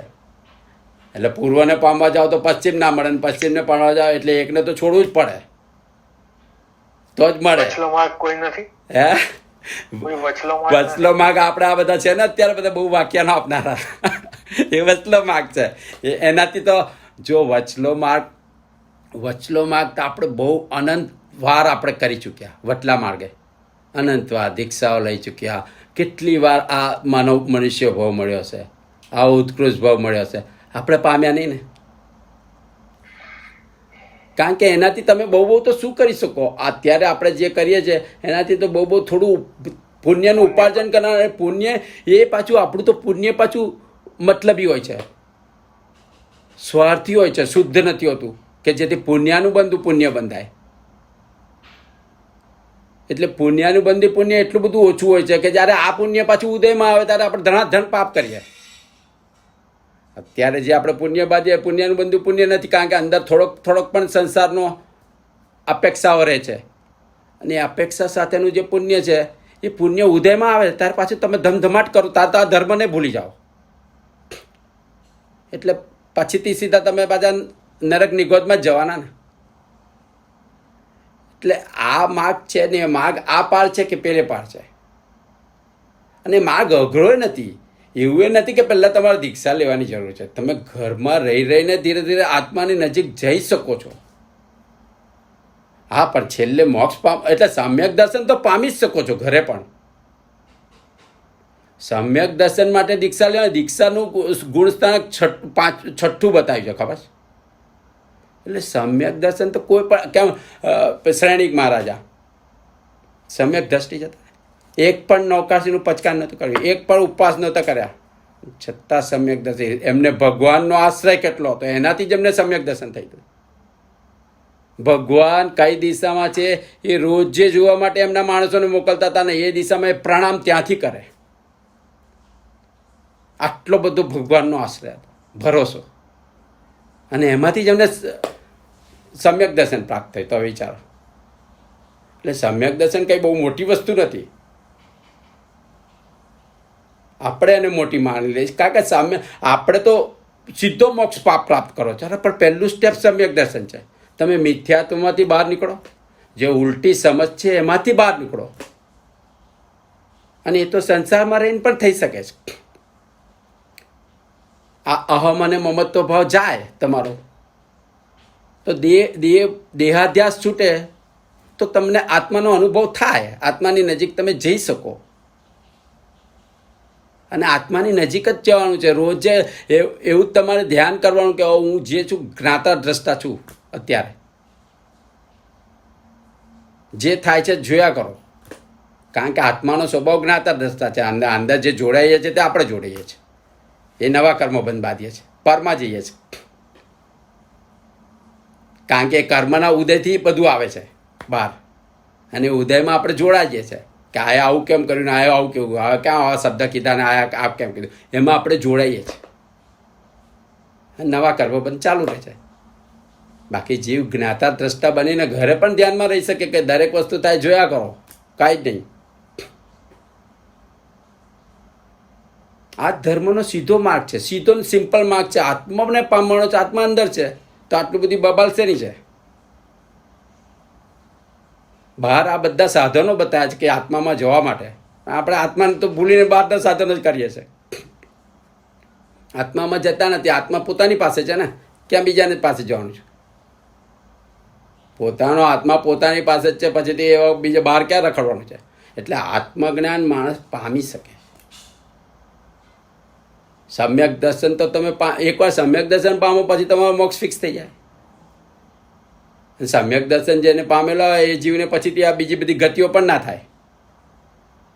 તો એ તો આપણે ભૂલી પણ જઈએ ને કે આપણને સમ્યક દર્શન થયું. હા, પણ તમે ભૂલી જાઓ. પણ તમને સમ્યક દર્શન જેને થયેલું હોય ને, જો પેલું સમ્યક દર્શનમાં જે એક વખત થાય તે તો તમે ભૂલી જાઓ. પણ એ બહુ લાંબો ટાઈમ ચાલે.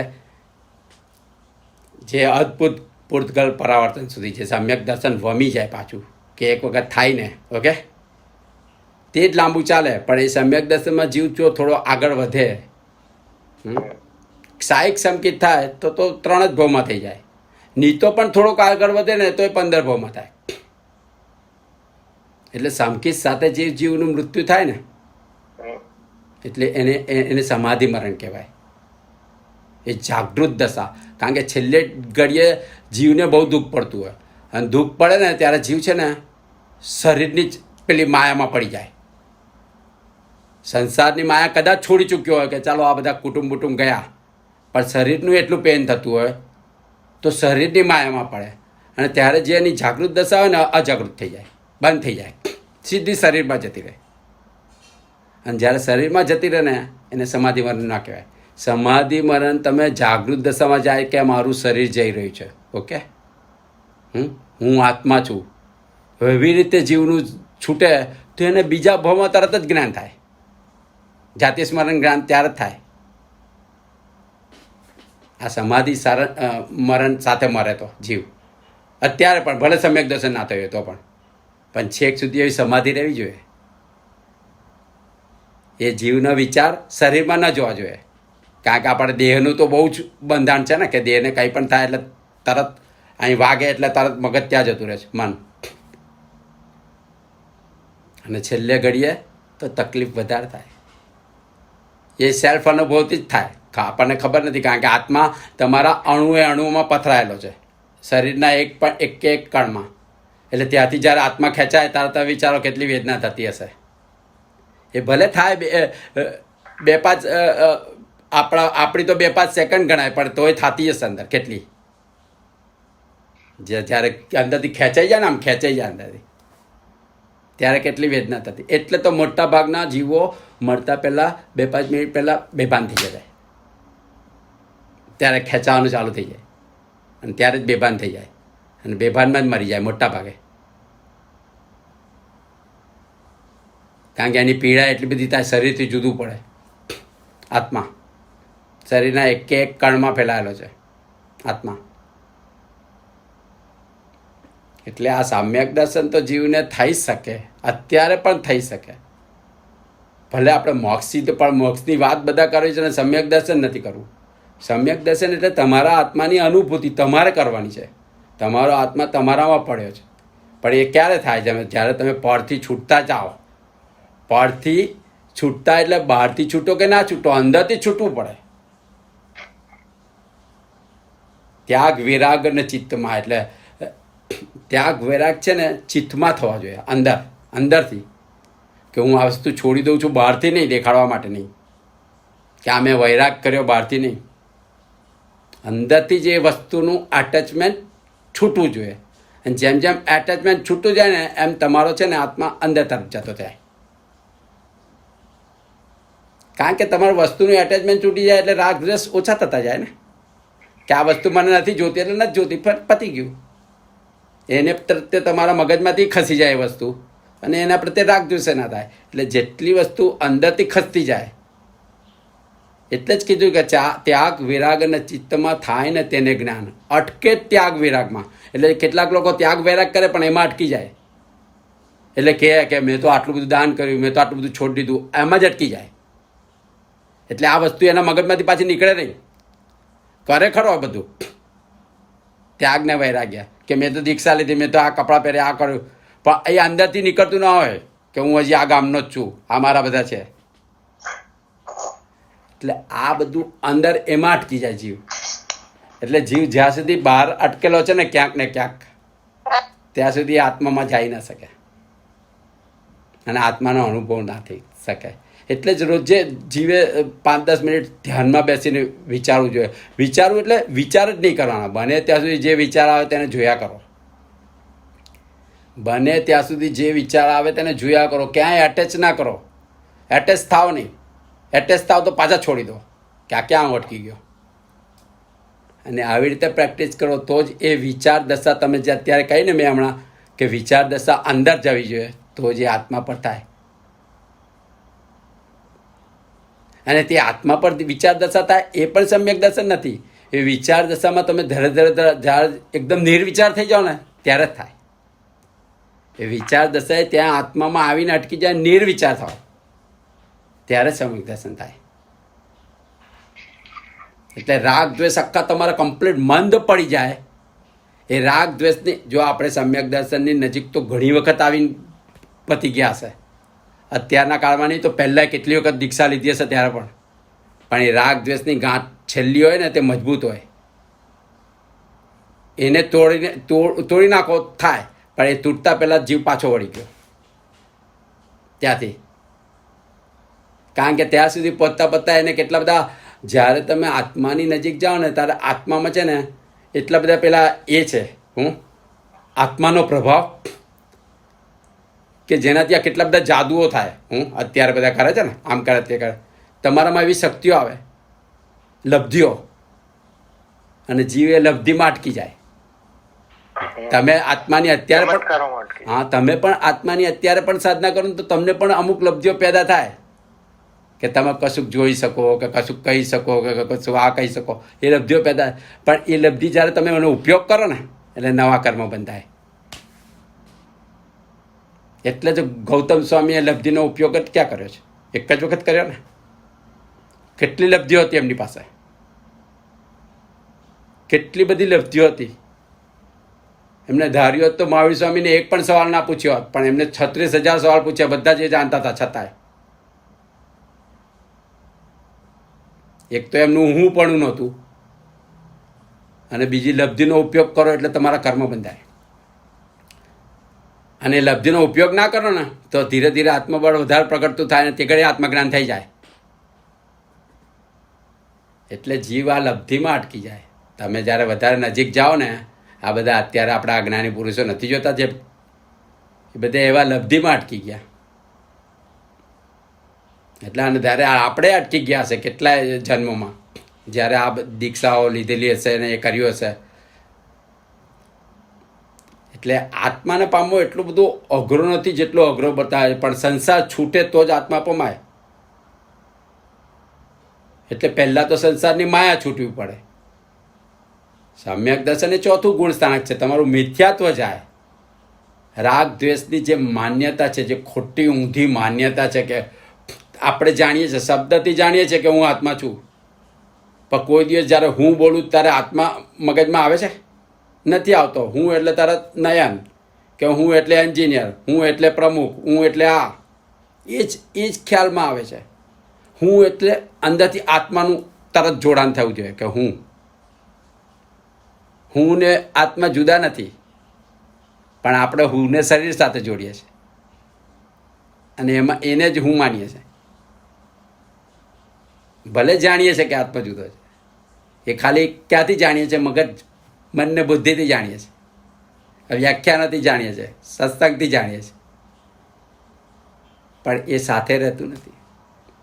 એટલે એનું પ્રેક્ટિસ તો માણસે જાતે જ કરવી પડે. આ બધું સાંભળવું બધું બરાબર છે. આ બધું સાંભળવાથી થોડી ક્લેરિટી થાય કે જેથી તમારું મન જે બધા વિચલિત થતું હોય તે ઓછું થાય. બાકી તમારે તમારા આત્મામાં ઉતરવાનું જાતે જ છે. એ કોઈ ગુરુ પણ તમને ના પમાડી શકે. એ તો તમે આ ગુરુનો આશ્રય કહો છો, એટલે આશ્રય એટલે તમારું જ બળ જ જાગે અંદરથી. તમે જ્યારે અહમને મમત્વ છોડી દો એટલે સીધા તમે આત્મામાં આવી જાઓ. એને આશ્રય ભક્તિ કીધી ને. ભગવાનના શરણમાં મારો ભગવાન જે કરશે તે ખરો, એટલે તમારે કોઈ રાગદ્વેષ જ ન થાય. તમે જ્યારે બધું સંપૂર્ણ ભગવાનને હવાલે કરી દો એને આશ્રય ભક્તિ કહેવાય. અને સંપૂર્ણ હવાલે કરી દો એટલે તમારું રહ્યું છે જ ક્યાં કહ્યું? પછી તમારું ખાલી આત્મા સિવાય કંઈ રહ્યું નહીં. એટલે એ માર્ગ સૌથી સહેલો બતાવે છે ને. પણ થવું જોઈએ ને, અહમ ને આ મમત તો છૂટે નહીં જીવનું. એટલે જીવે આત્મજ્ઞાન પામવાનું છે. આપણે મોક્ષની ભલે વાત કરીએ, પણ પહેલાં આત્મજ્ઞાન સિવાય એ પહેલું સ્ટેપ છે. ત્યાં સિવાય મોક્ષ મળવાનો નથી કોઈ જન્મમાં.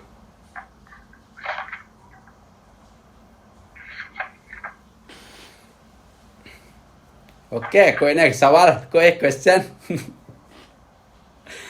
ભલે થોડું અઘરું લાગે પણ એટલું અઘરું છે નહીં, કે પામવાનો તમારા આત્માના જ છે.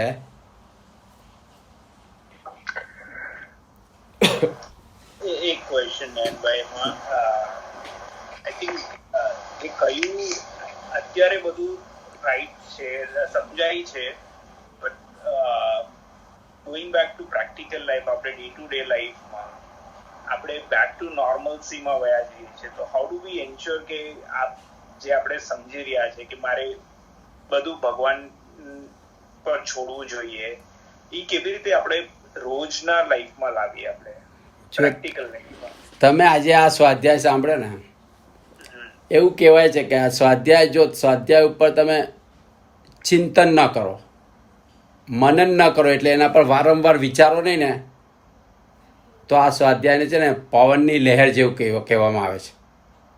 એ 3 દિવસ પછી તમને આમાંથી 2 શબ્દ પણ યાદ નહીં રહે.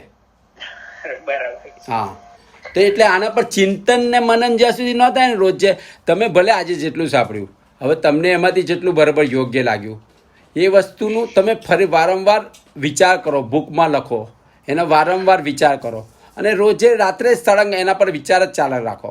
એટલે આ વિચાર એકવાર જે એ વસ્તુ છે ને ચિંતન ને મનન થાય ને એટલે અંદર ભાવવાસન થઈ જાય, અંદર શરીરમાં અંદર જ જતું રહે તમારા આત્મામાં. અને પછીથી એ છે ને એ જ્યારે આવા પ્રસંગો આવે ને ત્યારે તરત અંદર નીકળે. ઓકે, ભલે ગુસ્સો હોય ત્યારે ના નીકળે, પણ ગુસ્સો મન થાય તરત પાછું નીકળે. એકચ્યુઅલી શું હોય કે રવિભાઈ, જ્યારે આપણે અનુભવ થાય ને ત્યારે એનાથી પાછા હટીએ. આપણે જે નયનભાઈ કીધું ને કે જ્ઞાન થાય એટલે વીરતી આવે, બરાબર? તો એનું નાનું એક્ઝામ્પલ આપણે જોઈએ. એક નાનું છોકરું છે, સમજો 1-1.5 વર્ષનું, અને એક મીણબત્તી સળગતી હોય ત્યાં જાય અને અડે, સમજો, એને નથી ખબર એટલે અડી જાય છે. અડી જાય એટલે દાજે, બરાબર? દાજે એટલે એ પાછો પડી જાય. પાછું 10-15 દિવસ રહીને બીજી વાર જાય, અને બીજી વાર અડાઈ ગયું, બીજી વાર દાજ્યો એટલે પાછો બીજી વાર પાછો પડે. હવે એને છે ને એ જે જ્ઞાન થશે ને કે આને અડવાથી દાજી જવાય 1 વર્ષની ઉંમરમાં, બરાબર? એટલે હવે એને શું થશે ખબર છે? પછી મીણબત્તી દેખાશે ને તો નજીક સુધી જશે, અડશે નહીં, બરાબર? પછી હવે શું થશે? એક એવા સંસ્કાર આવશે કે જ્યારે આગ દેખાશે ને ત્યારે એને અડશે નહીં, કારણ કે એને ખબર પડી ગઈ કે આગથી દજાય, બરાબર? હવે એ ક્યાં સુધી રહેશે? હવે આ જે જ્ઞાન થયું એ સમ્યક જ્ઞાન થયું, સમજો કે આગને અડવાથી દજાય એ સમ્યક જ્ઞાન છે, બરાબર? સાચું જ્ઞાન છે. હવે એ ક્યાં સુધી રહેશે? એ માણસ મરી જાય ને ત્યાં સુધી રહેશે. એ 32 વર્ષનો થાય, 42 વર્ષનો થાય, 52 વર્ષનો થાય કે 102 વર્ષનો થાય, એને ખબર છે કે આને અડવાથી દજાય જ. ફટાકડો સળગતો હશે તો એને સળી કરવા જશે નહીં, બરાબર? એટલે આ કેવું છે કે એ અનુભવ સિદ્ધ છે. એટલે જ્યારે તમને એનો અનુભવ થાય ત્યારે તમને એનું જ્ઞાન થાય કે ભાઈ આને અડવાથી, આગને અડવાથી દજાય, ઊંડા પાણીમાં જવાથી ડૂબી જવા. 2 વાર ગળથોલિયા ખાધા હોય સ્વિમિંગ પુલમાં, સમજો, તો એને ખબર પડી જાય કે આ આપણે જ્યાં નીચે પગ ના પહોંચે ને એમાં આપણે પડવું નહીં. એમ જ્યાં સુધી તરતા ના આવડે ત્યાં સુધી, જ્યાં આપણા પગ ના પહોંચે જમીન સુધી, એટલે આપણી અંદરથી એક, તમે જોજો, સહેજ વધારે ઊંડામાં જશું ને, જ્યાં જગ્યા જમીન પર પગ અને નાક બહાર, 2 પોઝિશન નહીં આવે ને એટલે સીધા આપણે પાછા વળી જઈશું. કારણ કે એ આપણા અનુભવો છે ને, અથવા તો આપણે એ જે જાણ્યું ને એને સમ્યક રૂપમાં બેસી ગયું આપણા મગજમાં. એટલે આને સમ્યક એ રીતે કહું છું કે એ સાચું છે, એ સત્ય છે. એ આગને અડવાથી દાજી જવાય એ સત્ય આપણને સમજાઈ ગયું છે. અથવા તો ઊંડા પાણીમાં, જ્યાં આપણને તરતા નથી આવડતું એવી જગ્યાએ ઊંડા પાણીમાં જવાથી આપણો શ્વાસ રૂંધાય. આ સેમ વસ્તુ ધર્મમાં હોય કે આ પાપ કરવાથી અથવા તો આવી રીતે વર્તવાથી મને નુકસાન થાય છે મારા આત્માને. કારણ કે આપણે તો નુકસાનથી જ સમજીએ છીએ. સમજો, એકદમ તેજીના માર્કેટમાં પૈસા લઈને ઇન્વેસ્ટમેન્ટ કરવા કૂદવાથી નુકસાન થાય છે, એ એક વાર સમજાય ને પછી એને સમજ પડે કે ઘૂસવું હોય તો કયા ફેઝમાં ઘૂસાય, બરાબર? તમને 1 વાર, મેક્સિમમ 2 વાર માં સમજાઈ જાય કે કયા ફેઝમાં કયું કામ કરવું જોઈએ. આ સમ્યક જ્ઞાન, આ સેમ વસ્તુને ધર્મની દ્રષ્ટિએ વાપરવાની છે કે મેં તપ કર્યું, હવે મારે આ તપ કરવાથી મને આનું રિઝલ્ટ શું આવ્યું. પણ આપણે શું કરીએ છીએ કે ધર્મ કરીએ છીએ ત્યારે આપણે પછી એને છે ને પ્રવૃત્તિ કરીને પૂરું કરી નાખીએ છીએ. એ પ્રવૃત્તિનું વિશ્લેષણ નથી કરતા. તમે પૂજા કરી, તમને મજા આવી, આપણે ઘણી વાર રોજ પૂજા કરીએ છીએ પણ રોજ મજા નથી આવતી. પણ કેટલીક વખત આપણે ખબર છે તમને યાદ આવે કે ચલો આપણે શત્રુંજય પર ગયા, 2 જ જણ હતા, હું આમ અડધો કલાક દાદાની સામે ઉભો રહ્યો એ તમને આખી જિંદગી યાદ રહે છે. કેમ કે એ ઇમ્પોર્ટન્ટ વસ્તુનું મનન તમે કર્યું છે. અરે વાહ, મારી તો આજે લોટરી થઈ ગઈ, હું ગયો, કોઈ હતું જ નહીં ગભારામાં, પૂજારીએ એમ નથી કીધું કે ઉપયોગ રાખજો ને ચાલો ને, અને આરામથી મેં પૂજા કરી. લોકો ઉતરવા માંડ્યા હતા ત્યારે મારો પૂજા નંબર લાગ્યો તો કોઈ હતું જ નહીં પાછળ. એટલે આ જે છે ને એ અનુભૂતિ આપણે ધર્મ માર્ગમાં એને એપ્લાય નથી કરતા. પ્રોબ્લેમ ત્યાં આવે છે. ને આપણે એમણે જે કીધું ને અહમને છોડી દેવો પડે, આપણે શેમાં છોડીએ છીએ અહમ? જ્યારે આપણો આ ડે ટુ ડે એક્સપિરિયન્સ શું છે કે અહમ આપણે શેમાં છોડીએ છીએ? જ્યારે એવું થાય ને કે ઊંધું પડી ગયું, તો કોઈ કામ ઊંધું પડી ગયું, 2 ભાઈએ ભેગા થઈને કંઈક કર્યું ને ઊંધું પડી ગયું, તો 2 ભાઈ શું કે એમ ના કે મારી મિસ્ટેક હતી ને ઊંધું પડી ગયું. અરે યાર, રમેશની સલાહ ઊંધો પડી ગયો, રમેશ કે નરેશ ની માની એટલે ઊંધો પડી ગયો. કોઈ એમ નહીં કે રમેશ એમ નહીં કે મારી મિસ્ટેક થઈ ગઈ. બસ આપણે આ જે છે ને અહમ છોડ્યો ને એ બીજા પર દોષારોપણ કરવામાં છોડ્યો છે. આપણે આ મેં નથી કર્યું એમ જે છે ને એ સારું થાય ત્યારે નથી બોલાતું આપણાથી. ઊંધા પડી જઈએ ત્યારે આપણે બોલીએ કે આ મેં નથી કર્યું. બરાબર ને નયનભાઈ? અને આપણે છે ને ધર્મને છે ને બહુ સામાન્ય બનાવી દીધો છે.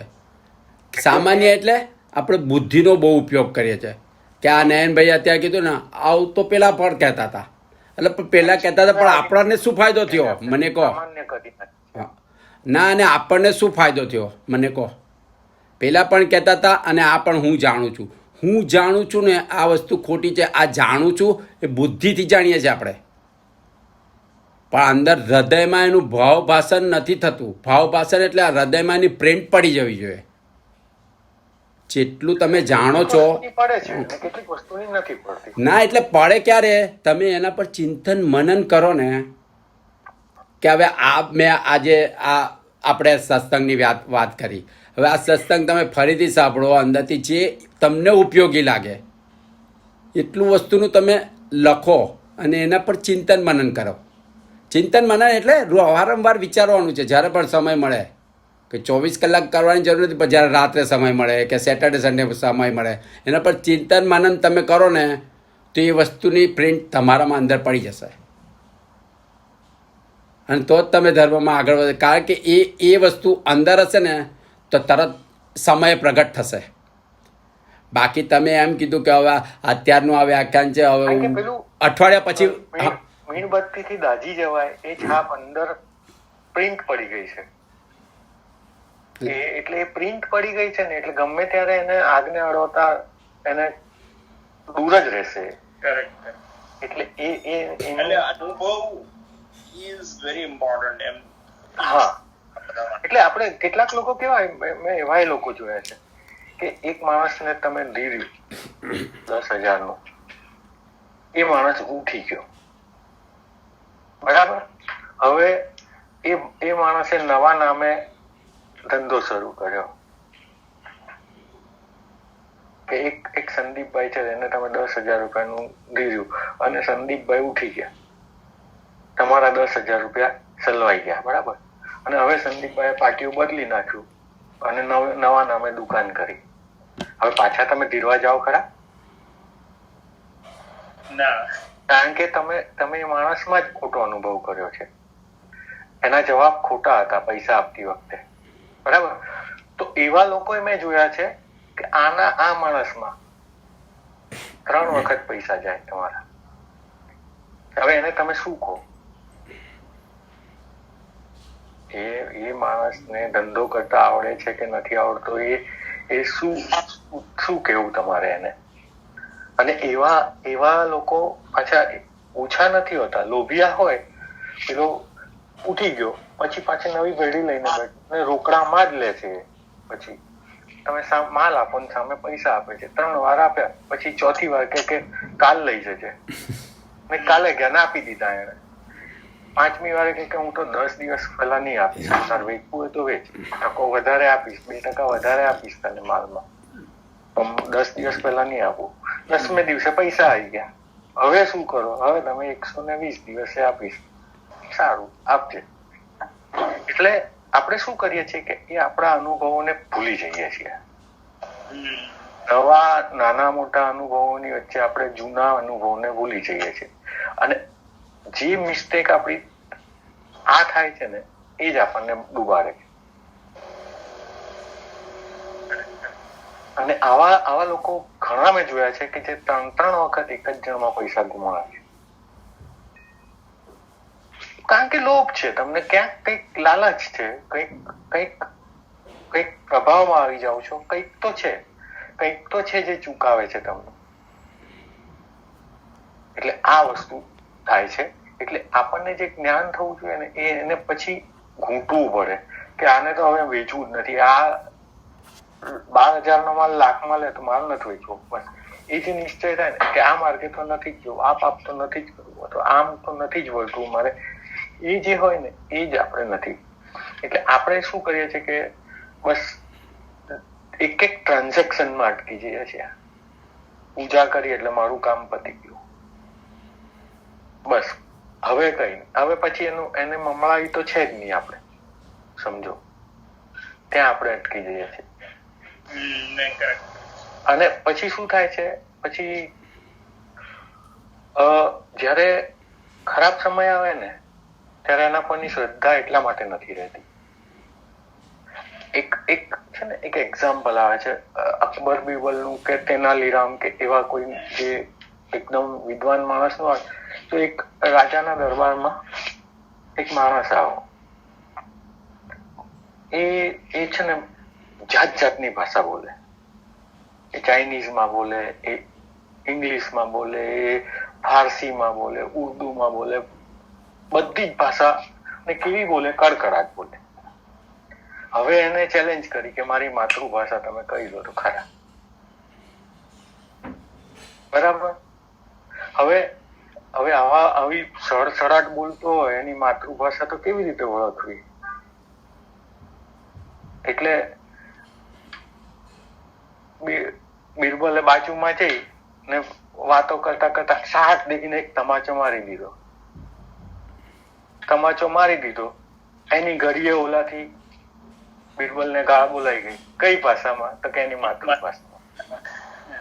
એટલે કેવું છે કે આ જે છે ને અંદરના સંસ્કારો ભરેલા પડ્યા છે. તો કેટલો બી દંભ કરો, કેટલું બી ખેલ કરો, કેટલું બી કરો ને, એ અંદરના સંસ્કારો ઓન ધ સ્પોટ જાગે. હવે એ અંદરના સંસ્કારો જયારે તમે ચેન્જ કરી શકો ને, બેઝિક ચેન્જીસ જેને સમ્યક દર્શનથી કે સમ્યક જ્ઞાનથી જ આવે કે હવે આ તો પાપ નહીં જ કરું, એમ માંસાહાર તો હું નહીં જ કરું. એ જે સંસ્કાર હોય ને એ સંસ્કારને જીવના અનાદિકાળના સંસ્કાર છે. ખાવું જે મળે એ ખાવું. પણ હવે એક જૈન પરિવારમાં જન્મ્યા તો તમારા એક સંસ્કાર થઈ ગયા કે હવે પછી એ સંસ્કાર પરમેનન્ટ થઈ ગયા તમારા, કે ગમે તે પરિસ્થિતિમાં તમે એક દિવસ ભૂખ્યા ચલાવી લેશો, એક દિવસ પાણી પીને ચલાવી લેશો, પણ આ નહીં ખાવ એમ.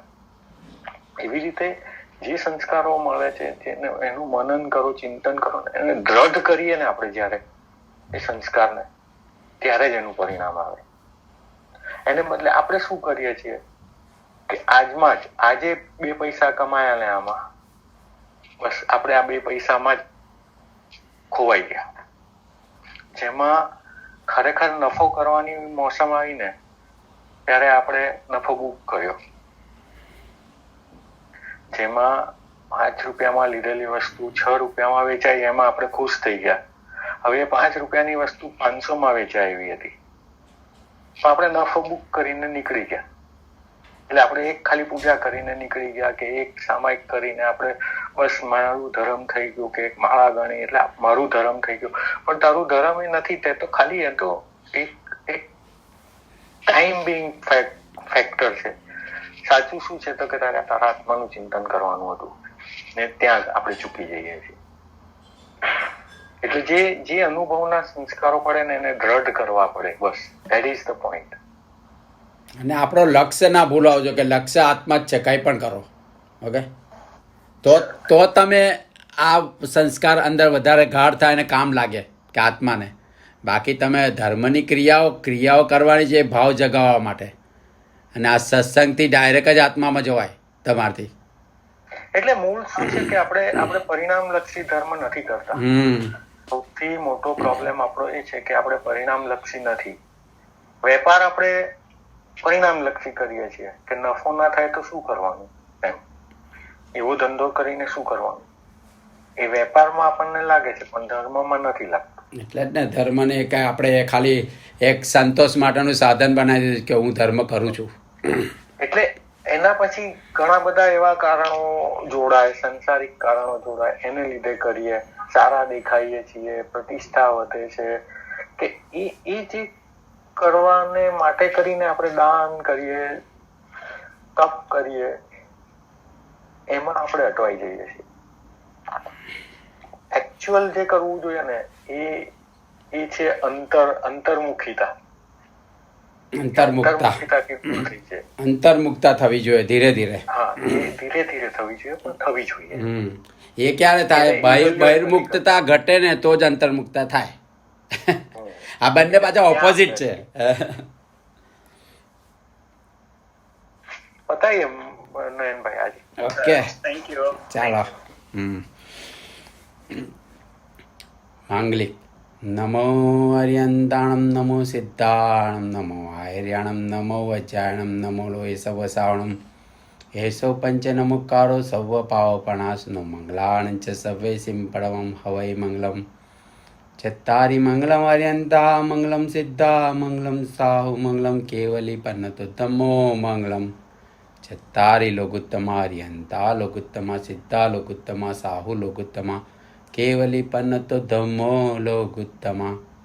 ચત્તારી શરણમ ભવજામિ હરિયંતે, શરણમ ભવજામિ સિદ્ધે, શરણમ ભવજામિ સાહુ, શરણમ ભવજામિ કેવલી પન્નતો ધમ્મો શરણમ ભવજામિ. ઉપસર્ગાક્ષમ્યાન્તે ચિદ્યન્તે વિઘ્નવલ્લ મન પ્રસન્નતામેતિ પૂજ્યમાને જિનેશ્વરે. સર્વમંગલ માંગલ્યમ સર્વકલ્યાણ કારણમ પ્રધાનમ સર્વધર્માણમ જૈનમ જયતિ શાસનમ. બોલો મહાવીર સ્વામી ભગવાન કી જય. જય જિનેન્દ્ર. ચાલો હવે 2 વીક પછી બધા જાન્યુઆરી મળીશું. હા,